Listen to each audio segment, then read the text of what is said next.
አቶ ጎልቻ ዳንጌ በደቡብ ኦሮሚያ ዞን የአሸባሪው ኦነግ ሸኔ ሰራዊት አዛዥ ሆነው ቆይተዋል። አሁን መንግስት ባቀረበው የሰላም ጥሪ መሰረትም በሰላማዊ መንገድ ለመታገል ወስነዋል። የአሸባሪዎቹ ኦነግ ሸኔና ህወሓት ጥምረት መፍጠር ደግሞ ለዚህ ውሳኔያቸው መነሻ እንደሆናቸው ይናገራሉ።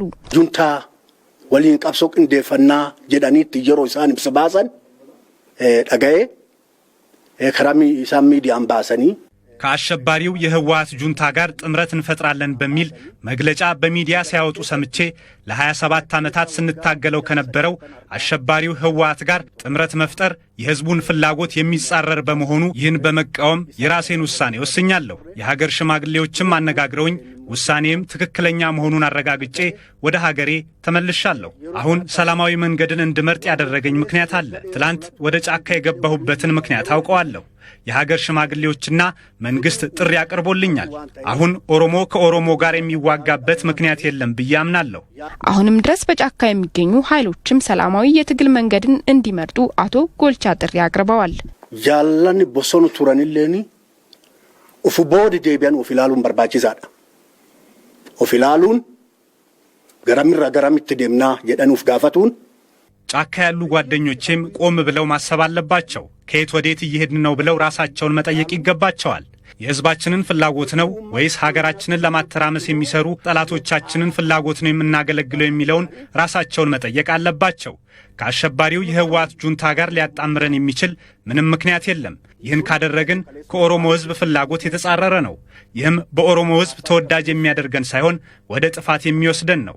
አሁን በጫካ የሚገኙ የያዙትን የስህተት መንገድ ቆም ብለው አይተው እድሜያቸውንና ጊዜያቸውን ከመጨረስ ይልቅ ሰላማዊ መንገድን መምረጥ አለባቸው። ችግርም ካለ ከህዝቡ ጋር በመሆን በሰላማዊ መንገድ ሀገራችንን ወደ እድገት እንድታመራ ማድረግ እንጂ በኃይል ማንም ያሰበውን ሊያሳካ አይችልም። የኦሮሚያ ክልል መንግስት ኮሚኒኬሽን ቢሮ ኃላፊው አቶ ጌታቸው ባልቻ የኦሮሞ ህዝብ ኢኮኖሚያዊና ፖለቲካዊ ጥያቄን አንግበው የኦሮሞ ወጣቶች ሲታገሉ መቆየታቸውን አውስተው አሁን ግን ጥያቄዎቹን መመለስ የሚችል መንግስት በመኖሩ ለኦሮሞ ህዝብ የበረሃ ትግል አማራጭ አይሆንም ብለዋል። የኦሮሞ ወጣቶች ከዳርዳር በመሰለፋቸውና በመታገላቸው 3ኛ ዓመታችንን ጀምረናል። የራሳችንን መንግስት በማቋቋም አካባቢያችንን መምራት ችለናል። ሀገራችንን መምራት ችለናል። መለወጥ ችለናል። በለውጥ አመራሩ የተገኙ ድሎችን ያጣጣምን ያለነው። ከዚህ በኋላ ለኦሮሞ ህዝብ ምንም አይነት የበረሃ ትግል አያስፈልገው። ካስፈለገም በመድረክ ላይ መወያየት ይቻላል። መድረክ ፈጥረን ጥያቄዎቻችንን ማንሳት እንችላለን። ያልተመለሱ ብዙ የኦሮሞ ጥያቄዎች አሉ፣ የኢትዮጵያውያን ጥያቄዎች አሉ። እነዛን ያልተመለሱ የኢትዮጵያውያንና የኦሮሞን ጥያቄዎች መመለስ የምንችለው ከዚህ በኋላ በመሳሪያ አይደለም። ለሰላም መስፈን የኦሮሞ ህዝብና አባገዳዎች ሚና ከፍተኛ መሆኑን የጠቀሱት ኃላፊው ሌሎች አካላትም ከጠላት ጋር ከማበር ይልቅ የሰላምን መንገድ እንዲከተሉ ጥሪ አቅርበዋል። የኦሮሞ ህዝብ ሰላም ነው የሚፈልገው፣ ልማት ነው የሚፈልገው፣ መለወጥን ነው የሚፈልገው።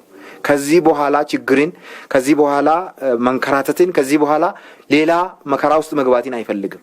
ስለዚህ የኦሮሞን ህዝብ ለመከራ ማዳረግ የሌላን ጠላት ተልዕኮ ይዛችሁ በምዕራብ ኦሮሚያ፣ በደቡብ ምዕራብ ኦሮሚያና በማዕከል ኦሮሚያ የምትንቀሳቀሱት ከዚህ እኩይ ተግባራችሁ ብትታቀቡ የተሻለ ነው።